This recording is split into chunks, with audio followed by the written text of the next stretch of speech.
Ketua Sekolah Tinggi Ilmu Kesehatan Stikes Bali, IGD Putu Dharma Suyasa, mewisuda sebanyak 57 sarjana keperawatan bertempat di Convention Hall kampus tempat. Wisuda kali ini juga dirangkai dengan peluncuran atau launching Stikes Bali menjadi Institut Teknologi dan Kesehatan ITKes Bali yang izinnya telah keluar.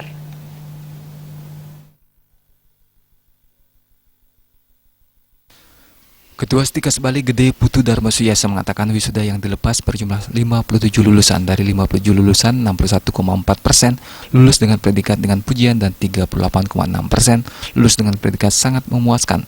Keberhasilan yang dicapai lulusannya bukanlah hadiah, bukan juga diraih dengan mudah. Namun keberhasilan ini berkat kerja keras, disiplin, semangat pantang menyerah, serta berkat dukungan dari para orang tua dan pihak-pihak lainnya. Terkait SK perubahan bentuk dari Stikes menjadi ITKes, Dharma Suyasa menerangkan bahwa lembaga yang dipimpinnya ini secara resmi menyelenggarakan 10 program prodi, di mana 4 diantaranya prodi baru. Prodi tersebut yakni Prodi Sarjana Farmasi Klinik dan Komunitas, Prodi Sarjana Teknologi Pangan, Prodi Sarjana Kebidanan, Prodi Pendidikan Profesi Bidan, Prodi Magister Keperawatan, Prodi Sarjana Terapan Keperawatan, Anestesiologi, Prodi Pendidikan Profesi Nas, Prodi Sarjana Keperawatan, Prodi Diploma 3 Keperawatan, dan Prodi Diploma 3 Kebidanan.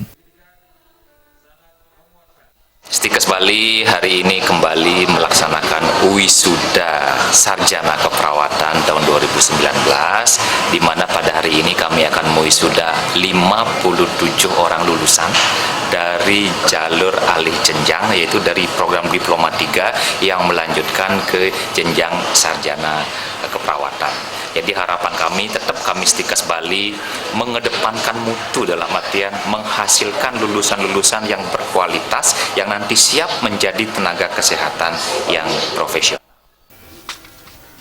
Sementara itu, Kepala LL Dikti Wilayah 8, Profesor Nengah Dasi Astawa, sangat mengapresiasi progres ITKes Bali yang terus menunjukkan kemajuan dari waktu ke waktu. Dengan status institut, jangkauan ITKes makin luas sehingga memperkaya pilihan masyarakat di Indonesia Timur dalam menentukan pendidikan lanjutan. Terhadap perubahan bentuk Stikes Bali menjadi ITKes ini juga merupakan sebuah proses yang luar biasa bagi sivitas akademika, karena perubahan dari Stikes menjadi institut ini di samping secara organisasi dia berubah, naik kelas katakanlah begitu, dari pimpinannya menjadi ketua terus menjadi rektor. Yang kedua juga prodinya bertambah. Prodi bertambah itu implikasinya tidak hanya untuk yayasan badan penyelenggara Stikes Bali, tapi berimplikasi signifikan terhadap masyarakat. Artinya apa? Masyarakat Bali termasuk Indonesia pada umumnya punya pilihan lebih banyak untuk melanjutkan studi di ITKes. Pada wisuda kali ini lulusan terbaik diraih Ika Yanti Kristiani dengan indeks prestasi kumulatif 3,91. Diputu Eka Mastikariani dengan IPK 3,83 serta Nimade Artarini dengan IPK 3,81. Ngurah Wira, Bali TV.